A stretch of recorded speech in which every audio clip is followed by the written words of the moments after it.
Hello guys, എല്ലാവർക്കും ഋത്വിക് വേൾഡിലേക്ക് സ്വാഗതം. ഇന്നലെ ഞങ്ങളുടെ അമ്പലത്തിൽ ആദിത്യ പൂജയായിരുന്നു. വൃശ്ചികം മേടമാസങ്ങളിലെ ഞായറാഴ്ചകൾ വളരെ വിശേഷമാണ്. ആദിത്യ പൂജയ്ക്ക് സൂര്യോദയ സമയത്താണ് പൂജ ചെയ്യേണ്ടത്. ആദിത്യ പൂജയുടെ പ്രാധാന്യം എന്തെന്ന് വെച്ചാൽ ആരോഗ്യത്തിനും പ്രത്യേകിച്ച് കണ്ണുകൾക്കും ചർമ്മത്തിനും ഐശ്വര്യത്തിനും ശത്രുദോഷം മാറുന്നതിനും ആദിത്യ പൂജ അത്യുത്തമമാണ്. ആദിത്യ ഹൃദയം ആണ് പ്രധാന മന്ത്രം.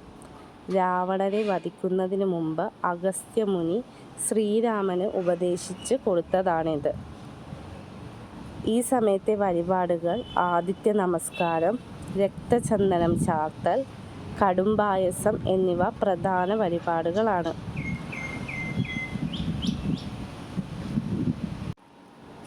ആദിത്യ പൂജ ചെയ്യേണ്ട രീതി എന്തെന്നാൽ പുലർച്ചെ കുളിച്ച് ശുദ്ധി വരുത്തുക. സൂര്യോദയ സമയത്ത് കിഴക്കോട്ട് തിരിഞ്ഞു നിന്ന് സൂര്യനെ വന്ദിക്കുക. ചെമ്പ് പാത്രത്തിൽ വെള്ളമെടുത്ത് സൂര്യന് അർഘ്യം സമർപ്പിക്കുക. ഓം സൂര്യായ നമ എന്ന മന്ത്രമോ ആദിത്യ ഹൃദയമോ ജപിക്കുക. ആലപ്പുഴ ജില്ലയിൽ പ്രത്യേകിച്ച് ചേർത്തല ഭാഗങ്ങളിൽ നിലനിൽക്കുന്ന അപൂർവമായ ഒരു ഗോത്ര ആചാരമാണ് മീനമാസത്തിലെ ആദിത്യ പൂജ. സൂര്യനെ ഊർജത്തിൻ്റെയും ഭക്ഷണത്തിൻ്റെയും ഉറവിടമായി കണ്ട് ആരാധിക്കുന്ന ഈ ചടങ്ങിൽ അപ്പം ഒരു പ്രധാന വഴിപാടാണ്. മീനമാസം 1-ാം തീയതി മുതൽ ഏപ്രിൽ 10 വരെയാണ് ഈ ചടങ്ങ് നടത്തുന്നത്. സൂര്യൻ ആകാശത്തിന് നേരെ മുകളിൽ വരുന്ന ഈ സമയത്താണ് പൂജ. ഈ പൂജ നടക്കുന്നത് സാധാരണയായി പാടശേഖരങ്ങളിലോ തുറസായ സ്ഥലങ്ങളിലോ ആണ്. ഞങ്ങൾക്ക് ക്ഷേത്രമുള്ളതിനാൽ ക്ഷേത്രത്തിലെ പറമ്പിലാണ് പൂജ നടത്തുന്നത്. ഈ പൂജയുടെ പ്രധാന വഴിപാടാണ് അപ്പം. ഞങ്ങളുടെ വീട്ടിൽ നിന്ന് ഒരു താലമാണ് ഉണ്ടായിരുന്നത്. ഒരു താലത്തിൽ വട്ടത്തിൽ അടുക്കി വെച്ച 9 അപ്പങ്ങളാണ് പ്രധാന പ്രസാദം. താലത്തിൻ്റെ നടുവിൽ എണ്ണയൊഴിച്ച തേങ്ങാമുറിയും അതിൽ 3 തിരികളും കത്തിച്ചു വെക്കുന്നു.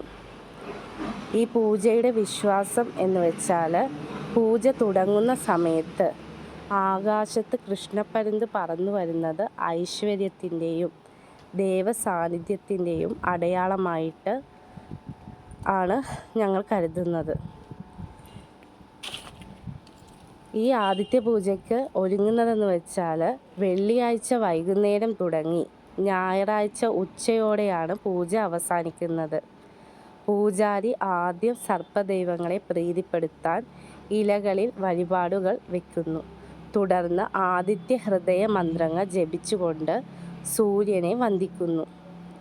ജാതി മതഭേദമന്യേ നാട്ടുകാർ ഒത്തുചേരുന്ന ഈ ചടങ്ങ് മനുഷ്യനും പ്രകൃതിയും തമ്മിലുള്ള ബന്ധത്തെയാണ് സൂചിപ്പിക്കുന്നത്. അങ്ങനെ നമ്മുടെ ക്ഷേത്രത്തിലെ ആദിത്യ പൂജ നല്ല രീതിയിൽ പര്യവസാനിച്ചു. നിങ്ങളുടെ നാട്ടിലും ഇങ്ങനെ ആദിത്യ പൂജ നടത്താറുണ്ടോ? ഉണ്ടെങ്കിൽ കമൻറ്റ് ചെയ്യണേ. എൻ്റെ ഈ വീഡിയോ ഇഷ്ടമാണെങ്കിൽ ലൈക്ക് ചെയ്യാനും ഷെയർ ചെയ്യാനും സബ്സ്ക്രൈബ് ചെയ്യാനും മറക്കരുത്. അടുത്ത വീഡിയോയിൽ കാണുന്നത് വരേക്കും ബൈ, ടേക്ക് കെയർ.